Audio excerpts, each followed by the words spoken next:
الحمد لله نحمده ونستعينه ونستغفره ونؤمن به ونتوكل عليه ونعوذ بالله من شرور انفسنا ومن سيئات اعمالنا من يهد الله فلا مضل له ومن يضلل فلا هادي له ونشهد ان لا اله الا الله وحده لا شريك له ونشهد ان محمدا عبده ورسوله. قال الله تبارك وتعالى في القرآن المجيد: أعوذ بالله من الشيطان الرجيم، بسم الله الرحمن الرحيم، يا أيها الذين آمنوا اتقوا الله وكونوا مع الصادقين. صدق الله العلي العظيم وصدق رسوله النبي الكريم ونحن على ذلك من الشاهدين والشاكرين والحمد لله رب العالمين. آئیے سب سے پہلے نبی رحمت شافع امت صلی اللہ علیہ وسلم کی بارگاہ میں ہدیہ درود پیش کری. اللہم صلی اللہ علیہ سیدنا مولانا محمد وعلی آل محمد کما تحب و ترضی صلی اللہ علیہ وسلم علیہ رسول اللہ صلی اللہ علیہ وسلم. رسول اور آل رسول پر ایک مرتبہ اور باعث بلند درود پڑھی. اللہم صلی اللہ علیہ سیدنا مولانا محمد جد الحسن والحسین وعلی آل سیدنا مولانا محمد جد الحسن والحسین. حضرات محترم، ہر دور میں شیطان اور اس کے چیلوں کی کوشش رہی ہے کہ روئے زمین پر اللہ تعالیٰ کے قانون یعنی نظام مصطفیٰ صلی اللہ علیہ وسلم کی بہار نہ آئے، ورنہ ہماری تاریخیوں کے لیے کوئی جگہ باقی نہیں رہے گی. جبکہ سید عالم صلی اللہ تعالیٰ علیہ وسلم اور آپ کے غلاموں کا ہمیشہ سے یہ مشن تھا اور رہے گا کہ یہ زمین اللہ تعالیٰ اور اس کے رسول صلی اللہ علیہ وسلم کے اور رسول اللہ صلی اللہ تعالیٰ علیہ وسلم کی ہے، اور یہاں نظام بھی وہی ہونا چاہیے جو اللہ تعالیٰ اور اس کے رسول صلی اللہ علیہ وسلم نے عطا فرمایا. یہ سلسلہ اب بھی جاری ہے اور آئندہ بھی جاری رہے گا. جن خوش نصیبوں کو دین کی خدمت کرنے والوں کی سنگت اور ان سے تعاون کی توفیق نصیب ہوئی، وہ روز قیامت نہایت مسرور ہوں گے، خوش ہوں گے، اور ان کا حشر خدام دین کے ساتھ ہوگا انشاءاللہ تعالی. جبکہ ایسے بد نصیب جنہوں نے دشمنان دین کا ساتھ دیا قیامت کے روز اپنے کیے پر بہت شرمندہ ہوں گے، مگر اس وقت کا افسوس کسی کام نہیں آئے گا. بعض دین کے خدام کو سرکار دو عالم صلی اللہ علیہ وسلم کے فیضان سے خصوصی حصہ عطا ہوتا ہے. ان کی کاوشیں، ان کی کوششیں ایسی بابرکت ہوتی ہے کہ ایک انقلاب برپا ہو جاتا ہے. مخلوق کی بڑی تعداد کو ان کے ذریعے اسلام قبول کرنے اور اسلامی احکام پر عمل کرنے کی سعادت ملتی ہے. حتیٰ کہ ان کی قبروں میں بھی تشریف لے جانے کے بعد بھی ان کا فیضان جاری رہتا ہے اور ان کی تعلیمات لوگوں کی راہنمائی کرتی ہوئی نظر آتی ہے. اللہ تعالیٰ کی رحمت اور نبی کریم صلی اللہ علیہ وسلم کے خصوصی فیضان سے دین کی بے پناہ خدمت کرنے والوں میں ایک نمایاں نام نائب رسول صلی اللہ علیہ وسلم غریب نواز خواجہ خواجگان سید حسن سنجری قدس سرہ العزیز کا بھی ہے. آپ نے دین متین کا پیغام اس طرح عام کیا کہ آپ کو معین الدین یعنی دین کی مدد کرنے والا کہا جاتا ہے. آپ کی سربلندی کے لیے آپ نے جو کوششیں کی ان کے اثرات ایک خطے یا ایک طبقے کے لیے نہیں بلکہ عالمی سطح پر رونما ہوئے، ظاہر ہوئے ہیں. لاکھوں لوگوں نے اسلام قبول کیا اور بے شمار مسلمان اپنے گناہوں سے توبہ کر کے دین پر عمل پیرا ہوئے. بلا شبہ آپ کی دنیا سے تشریف لے جانے کے بعد بھی آپ کی تعلیمات اور روحانی فیض کے ذریعے دین کی اعانت و سربلندی ہو رہی ہے. یہ بات نہایت افسوسناک ہے کہ آپ کی عقیدت و محبت سے محروم افراد تو ویسے ہی محروم رہے ہیں. آپ کا پیار پانے والے بہت سے خوش عقیدہ مسلمان بھی آپ کی تعلیمات سے غافل ہیں. بیگانے تو ہوتے ہی ہیں بیگانے، اپنوں کی غفلت حد درجہ نالائقی ہوتی ہے. چنانچہ آج کے خطبے میں آپ کے یوم وصال کی مناسبت سے آپ کی تعلیمات کے متعلق کچھ عرض اور گفتگو کی جائے گی. سب سے پہلے سلطان الہند معین الدین چشتی حسن سنجری رحمۃ اللہ علیہ 537 ہجری یعنی 1142 عیسوی کو ایرانی سیستان کے علاقے سنجر میں پیدا ہوئے۔ آپ نجیب الطرفین سید تھے۔ والد ماجد حضرت سید غیاث الدین حسن رحمۃ اللہ علیہ حسنی سادات سے ہیں۔ آپ نہایت متقی و عابد اور صاحب کرامت بزرگ تھے۔ والد ماجدہ حسینی سادات سے ہیں، وہ بھی عابدہ زاہدہ خاتون تھی۔ 15 سال کی عمر میں والد گرامی کا وصال ہو گیا۔ ان کی وراثت سے ملنے والے باغ کی رکھوالی میں مصروف رہتے تھے۔ باغ میں ایک بزرگ حضرت ابراہیم قدوسی علیہ رحمہ تشریف لائے۔ آپ نے ان کی خدمت کی۔ انہوں نے خوش ہو کر اپنا کھایا ہوا تبرک آپ کو عطا کیا، جس کی برکت سے آپ کے دل کی دنیا بدل گئی اور علم دین حاصل کرنے میں مشغول ہو گئے۔ حصول علم دین کے بعد سلسلہ عالیہ چشتیہ میں خواجہ عثمان ہارونی رحمۃ اللہ علیہ کے مرید ہوئے اور 20 سال تک مرشد گرامی کی بارگاہ میں رہ کر تزکیہ و تربیت کے اعلیٰ درجے پر حاصل کیے۔ حرمین شریفین کی حاضری کے بعد لاہور سمیت دوسرے بہت سے مقامات سے ہوتے ہوئے اجمیر تشریف لائے، پھر وہیں رہ کر لاکھوں لوگوں کے دلوں میں اسلام کی شمع روشن فرمائی اور 6 رجب 633 ہجری 16 مارچ 1236 عیسوی کو آپ کا وصال ہوا۔ عزیز بارگاہ کبریا غریب نواز، رفیق حلقہ خیر الورا غریب نواز، اسیر گیسوئے مشکل کشا غریب نواز، شہید حسن شہ کربلا غریب نواز، جدھر اٹھی کوئی میخواہ نہ کر گئی آباد، خدا رکھے تیری چشم و عطا غریب نواز، کوئی ہوا ہے نہ ہوگا جہان میں اعظم، ہمارے خواجہ اجمیر سا غریب نواز۔ حضرات محترم، صحابہ کرام علیہ الرضوان وہ مقدس لوگ ہیں جنہوں نے اللہ تعالیٰ کی توفیق سے سرور عالم صلی اللہ تعالیٰ علیہ وسلم کی زیارت کا شرف پایا۔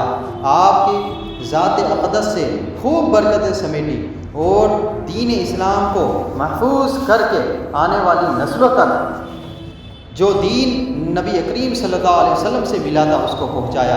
انہیں یہ اعزاز حاصل ہے کہ قرآن کریم میں اللہ تعالیٰ نے ان کی تعریف بیان فرمائی ہے۔ رحمت عالم صلی اللہ تعالیٰ علیہ وسلم نے ان سے محبت کا حکم دیا اور ان کے بغض سے، ان سے دشمنی رکھنے سے سختی کے ساتھ منع فرمایا ہے۔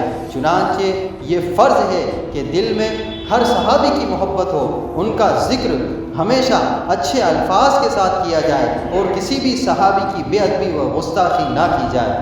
خواجہ اجمیری رحمۃ اللہ علیہ اپنے مرشد گرامی کی بارگاہ سے روانہ ہونے کے بعد الگ الگ علاقوں سے ہوتے ہوئے ایرانی صوبہ خراسان کے شہر سبزوار میں تشریف لائے۔ وہاں یادگار محمد نامی ایک حاکم تھا، حکومت کرنے والا بادشاہ تھا۔ یہ شخص بد اخلاق، فاسق اور صحابہ کرام علیہ الرضوان کا گستاخ تھا۔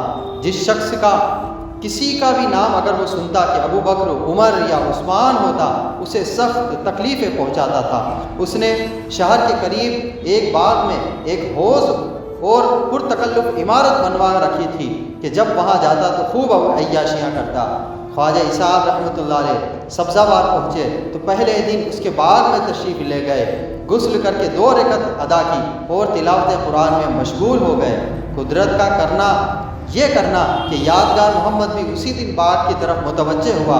خواجہ صاحب سے عرض کی گئی، وہ طاقتور اور ظالم شخص ہے، مصلحت کا تقاضا ہے کہ آپ باغ سے باہر تشریف لے آئے، مگر آپ نے عرض کو قبول نہ کیا۔ اتنے میں یادگار محمد بھی وہاں آ گیا۔ آپ اپنی جگہ ہی تشریف فرما رہے ہیں۔ جب اس کی نظر آپ پر پڑی تو آپ کی عظمت و شوکت سے وہ کانپنے لگا اور اس کا رنگ بدل گیا۔ اس کے تمام ملازم اور نوکر اور ساتھی بھی دہشت زدہ ہو گئے، ڈر گئے، خوف میں آ گئے، اور جو قالین اس کے لیے بچھایا گیا تھا اس نے وہ دور پھینک دیا اور ہاتھ باندھ کر آپ کے سامنے کھڑا ہو گیا۔ آپ نے اس کی طرف تیز نظر فرمائی تو وہ بے طاقت ہو کر زمین پر گر گیا۔ جب یادگار محمد کو ہوش آیا تو آپ نے بلند آواز سے فرمایا کہ توبہ کر دی، کہ تو نے توبہ کر لی ہے؟ تو اس نے نہایت عاجزی کے ساتھ جواب دیا کہ میں نے توبہ کر لی ہے۔ آپ نے پھر فرمایا کہ تمہارا جو برا عقیدہ یعنی صحابہ کا بغض تھا اس سے باز آ گئے؟ تو اس نے کہا واللہ باللہ ثم باللہ، میں نے وہ عقیدہ چھوڑ دیا وہ اچانک ڈر کر کانپنے لگا اور بے ہوش ہو گیا۔ آپ نے اسے توبہ کی توفیق ملنے پر وضو کر کے شکرانے کے نوافل ادا کرنے کا حکم دیا۔ اس نے نوافل ادا کرنے کے بعد آپ کے قدموں پر سر رکھا اور آپ کے دست مبارک پر اپنا ہاتھ رکھ کر آپ کا مرید ہو گیا۔ بعد میں آپ کے حکم پر یادگار محمد نے تمام لوٹا ہوا مال ملکوں کو واپس کر دیا اور دنیا کی محبت چھوڑ کر رب تعالیٰ کا قرب حاصل کر لیا۔ حضرات محترم، قرآن و سنت میں کثرت کے ساتھ علم دین حاصل کرنے کا شوق دلایا گیا ہے۔ علم دین اور اس سے متعلقہ امور کی تعظیم و تکریم دینی فرائض میں سے ہے، اور علم دین یا علماء حق کی توہین حرام ہے۔ سیدنا ابو عبیدہ بن صامت رضی اللہ تعالیٰ عنہ سے روایت ہے کہ معلم کائنات صلی اللہ تعالیٰ علیہ وسلم نے فرمایا، لیس منا من لم یجل کبیرنا ویرحم صغیرنا ویعرف لعالمنا ویزید فی روایت حقا، یعنی جو ہمارے بڑوں کی تعظیم نہ کرے اور ہمارے چھوٹوں پر رحم نہ کرے اور ہمارے عالم کا حق نہ پہچانے، وہ ہم میں سے نہیں ہے۔ خواجہ غریب نواز رحمۃ اللہ علیہ نے نہایت محنت اور جاں فشانی کے ساتھ علم دین حاصل کیا، پھر جب مسند ارشاد پر جلوہ گر ہوئے تو لوگوں کو علم دین اور علماء حق سے محبت کا خوب درس دیا۔ ایک موقع پر آپ نے بیان فرمایا کہ پہلے وقتوں میں ایک آدمی تھا، جب وہ علماء و مشائخ کو دیکھتا تھا تو اپنا منہ پھیر لیتا اور حسد کی بنیاد پر ان کی طرف نظر نہیں دیکھ پاتا تھا۔ موت کے بعد اسے قبر میں رکھا گیا۔ جب بھی اس کا منہ قبلہ کی طرف کیا جاتا تو ہر بار اس کا منہ قبلہ سے پھر کر دوسری طرف ہو جاتا تھا۔ لوگوں کی حیرت ہوئی، بالآخر غیب سے آواز آئی کہ اے مسلمانوں، اس کا منہ قبلہ کی طرف نہیں ہوگا، خود کو اور اسے کیوں تکلیف دیتے ہو؟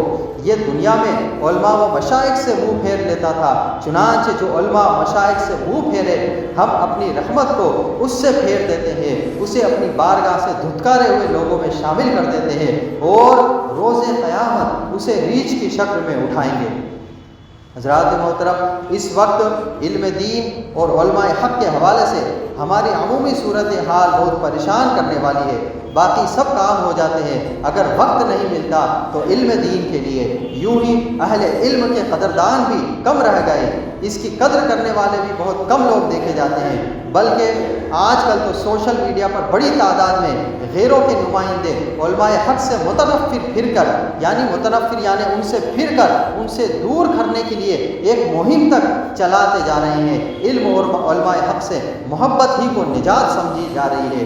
آج آپ دیکھیں سوشل میڈیا ان چیزوں سے بھرا ہوا ہے کہ ان عالموں نے، ان مولویوں نے ہمیں دنیا میں ترقی کرنے سے روکا، جبکہ ایسا نہیں ہے۔ ایسا ہوتا تو وہ دین ہمیں دنیا کمانے کی اجازت نہیں دیتا۔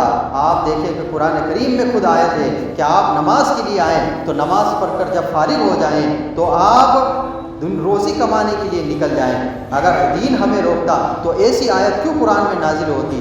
یہ صرف ایک بہتان لگایا جا رہا ہے۔ آپ دین کے ساتھ دنیا بھی کمائے۔ اب دین کمانے کی جو ہمیں تعلیم دی گئی خواجہ غریب نواز نے، یہ نہیں ہے کہ ہم مولانا بن جائیں یا ہم مفتی بن جائیں۔ آپ نماز پڑھیں تو نماز کے سارے مسائل آپ کو آنے چاہیے، آپ روزے رکھیں تو اس کے مسائل آنے چاہیے، کم سے کم جنرل نالج ہمیں دین کے بارے میں ہونا چاہیے۔ ایسا نہ ہو کہ کوئی بھی ایرا گیرا آ کر آپ کے اسلام پر انگلی اٹھاتا پھرے۔ نہیں، ہمیں اتنا دین تو آنا ہی چاہیے، ہمیں خدا کے بارے میں، رسول کے بارے میں اتنا نالج تو ہونا چاہیے کہ ہم کسی غیر مسلم کو یا کسی ایتھسٹ کو جواب دیتے ہوئے نظر آئے اور ہمارا ایمان اس کے سوالوں سے کمزور ہوتا ہوا نظر نہ آئے۔ یہ ہمارا جنرل نالج ہے دین کے بارے میں جو ہمیں آنا اور جاننا ضروری ہے۔ حضرات محترم، محبت رسول صلی اللہ علیہ وسلم کے بغیر ایمان مکمل نہیں ہو سکتا، اور سچی محبت کی ایک اہم نشانی یہ ہے کہ مسلمان اپنے آقا کریم صلی اللہ علیہ وسلم کے احکام اور آپ کی سنتوں پر عمل کرے۔ اتباع رسول صلی اللہ علیہ وسلم کا حکم دیتے ہوئے رب تعالیٰ نے ارشاد فرمایا، قل ان کنتم تحبون اللہ فاتبعونی یحببکم اللہ ویغفر لکم ذنوبکم واللہ غفور رحیم۔ اے حبیب، آپ فرما دیجئے کہ لوگوں اگر تم اللہ سے محبت کرتے ہو تو میرے فرما بردار بن جاؤ، اللہ تم سے محبت فرمائے گا اور تمہارے گناہ بخش دے گا، اور اللہ بخشنے والا مہربان ہے۔ قرآن کریم میں اللہ تعالیٰ نے یہ حکم دیا کہ نبی کریم صلی اللہ علیہ وسلم سے محبت کے بغیر آپ دنیا اور دینی کامیابی حاصل نہیں کر سکتے، آپ سچے ایمان والے نہیں ہو سکتے، اللہ کی بخشش کے حقدار بھی نہیں ہو سکتے۔ احادیث مبارکہ میں اتباع رسول صلی اللہ علیہ وسلم کی بے شمار برکتیں بتائی گئی ہے، مثلا سنتوں پر عمل کی برکت سے ایمان پر خاتمہ نصیب ہوگا، روز قیامت سرور دو عالم صلی اللہ علیہ وسلم شفاعت فرمائیں گے، جنت میں آپ صلی اللہ علیہ وسلم کی سنگت و معیت عطا ہوگی، اور دنیا میں بھی آپ صلی اللہ علیہ وسلم کی نگاہ کرم شامل حال رہے گی۔ بزرگان دین کا ہمیشہ سے یہ طریقہ رہا ہے کہ وہ خود بھی فرائض کی پابندی کے ساتھ ساتھ سنتوں پر عمل کا خوب اہتمام کرتے ہیں، اور اپنے متعلقین کو بھی اس کی تاکید فرماتے ہیں۔ قیامت کو ہونے والے حساب و کتاب سے متعلق خواجہ خواجگاہ سید معین الدین حسن چشتی سنجری رجبیری رحمۃ اللہ علیہ کے ارشاد کا ایک مفہوم ہے کہ روز قیامت انسان کو مختلف مقامات پر کھڑا کر کے بہت سارے متعدد سوالات پوچھے جائیں گے۔ پہلے مقام پر ایمانیات سے متعلق سوال کیا جائے گا، اگر بندہ ایمان، اس کی شرائط اور اس کی صفات، یعنی ایمان کے لیے کیا کیا چیز شرط ہے، کیا ضروری ہے، کیا واجب ہے، اور کیا چیز اس کی خوبی ہے، اور کیا چیز اس کو اچھی طرح نکھار سکتی ہے، اللہ تعالیٰ کی معرفت سے متعلق، یعنی اللہ تعالیٰ تک ہماری پہنچ کے متعلق صحیح جواب دے سکے گا تو خوب، اور یہ ذمہ داری پوری نہ کر سکا تو اسے وہیں سے جہنم کی طرف بھیج دیا جائے گا۔